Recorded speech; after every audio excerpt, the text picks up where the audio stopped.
Hulu's newest Marvel show is a different breed than what comic fans have been watching on Disney+, putting the focus on a very unlikely leading man, MODOK. The Marvel Comics references come as fast as the jokes in MODOK, and it's hard to catch them all. Here's a look at all the Easter eggs you may have missed.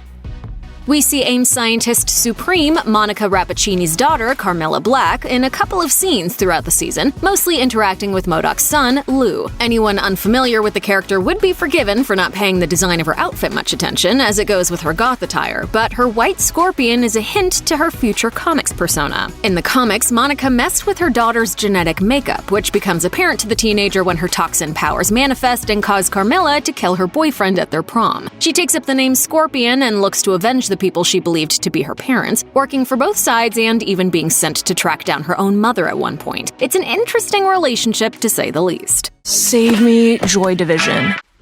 Early in the season, MODOK sets out to find his time machine, but we learn that it was actually Monica who built it. The device, or at least the celestial chrono crystal that powers it, becomes a huge part of the show's plot. At some point, the device was apparently confiscated by S.H.I.E.L.D., which means MODOK must break onto a helicarrier to retrieve the time machine in an effort to save his relationship. One not-so-clever disguise later, and MODOK is looking through boxes in a S.H.I.E.L.D. storage locker, finding all sorts of nifty things from across the Marvel universe. Fans of the X-Men movies probably perked up at the mention of the Cerebro, but MODOK pulling out the ultimate nullifier is a great little Easter egg for die-hard Marvel Comics fans. It was used by the Fantastic Four to convince Galactus not to mess with Earth, so it's pretty important, which is why MODOK's casual dismissal of it is so perfect.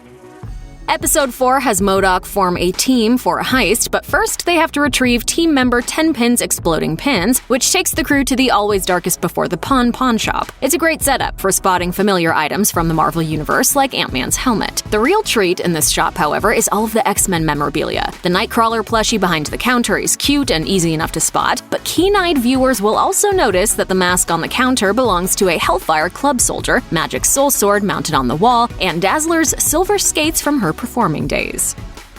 Fang Foom is a bit of a silly character in the eyes of most fans, but he's also one that's been around for quite a long time. A product of the 1960s, he debuted in Strange Tales number 89. This shape-shifting alien's most widely known form resembles that of a Chinese dragon, helping him on a mission to conquer Earth. In MODOK, Austin takes MODOK to a restaurant called Fang Farm to Table, where he cooks the food with his fire breath. This may seem like a simple joke using his name and dragon-like abilities, but it's also a reference to a comic story in 2005's Fang 4, where Foom reforms and becomes a chef, working inside the Fantastic Four's Baxter building. In another episode, MODOK has a dream about flying on Foom and cheering, looking down at his utopian city. This is a reference to 1984's The Neverending Story, and it's a moment that will stir some major nostalgia for people who grew up with it, at least until MODOK's dream ends abruptly and we see the state his life is in.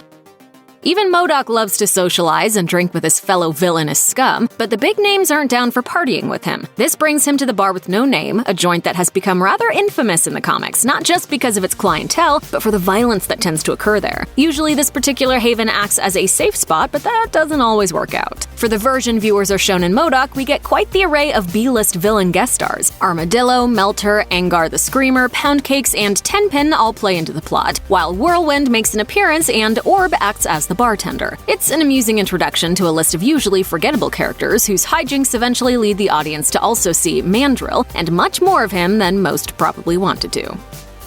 The Thing is a founding member of the Fantastic Four and someone who has helped save the world his fair share of times, but many out there feel old Ben Grimm has never truly received the respect he deserves. MODOK only gives him the smallest of nods, with his fist appearing as part of a commercial advertising alcohol with Wolverine's distinctive claw, but if you look closely, the Thing also gets one other brief nod. When MODOK and his group are riding the subway, some graffiti plastered above them reads "Yancey Street Gang Rules." This is a reference to a local group from Ben's old neighborhood who are not necessarily criminals, but more mischief makers and serial harassers who have it out for the Thing.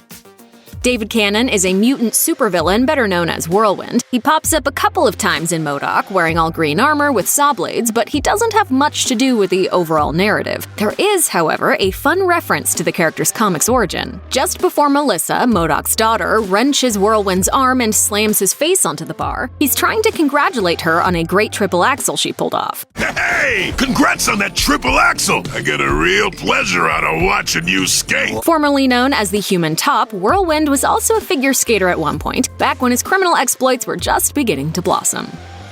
MODOK is full of guest stars, fun cameos, and brief sightings that aren't necessarily hard to spot, but not all of these are exactly well-known characters, even for fans of the comics. They're saying you're not a top-tier supervillain! When Wonder Man shows up to handle Tatterdemalion, he's at least identified by name, but that isn't true for a lot of the others. Hip-Hop, a literal cyborg kangaroo, is seen on a billboard, but at least his name is visible if anyone wants to look him up and see if he's a real character that time has forgotten, which he is. A few more cameos come in a scene when MODOK is going through a list of various portal dimensions, showing the Skrulls, one of the Shi'ar that looks a lot like Lilandra, a Watcher, and the Brood, who makes an appearance later in the episode. But what about Mr. Waffles the Bunny, a character from the 40s better known as Super Rabbit? That's definitely a weird and well-hidden reference. There's also a brief scene with a demonic talk show host named Master Pandemonium, who inexplicably has 2 baby demons for hands. Hardcore fans will know that those weird hands are definitely from the comics, and it's creepy to see them no matter what. Oh my god!